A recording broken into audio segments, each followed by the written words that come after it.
दूसरा अध्याय सांख्य योग श्लोक 30 देहि देहे सर्वस्य भारत तस्मात् सर्वाणि भूतानि न त्वं शोचितुमर्हसि। हिंदी अनुवाद।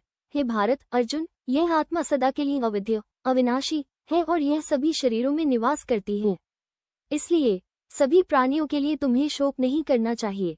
व्याख्या। भगवान श्री कृष्ण इस श्लोक में आत्मा की अमरता और अविनाशी स्वभाव का वर्णन करते हुए अर्जुन को समझा रहे हैं कि आत्मा कभी नष्ट नहीं होती। शरीर नष्ट हो सकता है, लेकिन आत्मा हर शरीर में रहते हुए भी कभी नष्ट नहीं होती। आत्मा अमर और अजेय है और यह किसी भी प्रकार के विनाश से अछूती रहती है। अर्जुन अपने प्रियजनों की मृत्यु के भय से शोक कर रहा था और इस वजह से वह अपने कर्तव्य का पालन करने में असमर्थ था।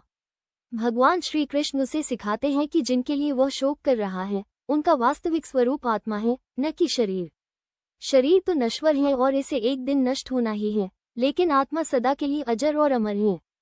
इसलिए अर्जुन को शरीर की मृत्यु पर शोक नहीं करना चाहिए।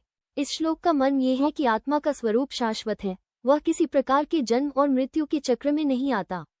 आत्मा सभी शरीरों में व्याप्त है, लेकिन वह किसी भी प्रकार के शारीरिक कष्ट, मृत्यु या बदलाव से प्रभावित नहीं होती। आत्मा न तो तलवार से काटी जा सकती है, न ही आग से जलाई जा सकती है, न पानी में गलाई जा सकती है और न हवा में सुखा जा सकती है।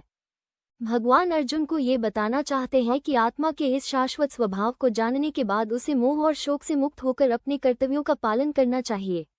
मृत्यु केवल शरीर का अंत है, न कि आत्मा का। आत्मा अनंत है, जो एक शरीर को छोड़कर दूसरे शरीर में प्रवेश करती है। इसलिए अर्जुन को शोक और भय से मुक्त होकर अपने धर्म के अनुसार युद्ध करना चाहिए। ये श्लोक हमें सिखाता है कि जो सत्य अपरिवर्तनीय है और जिसके लिए कुछ नहीं किया जा सकता, उसके बारे में शोक करने का कोई अर्थ नहीं है। शरीर का नाश स्वाभाविक है, लेकिन आत्मा सदा अजर अमर और अजेय है।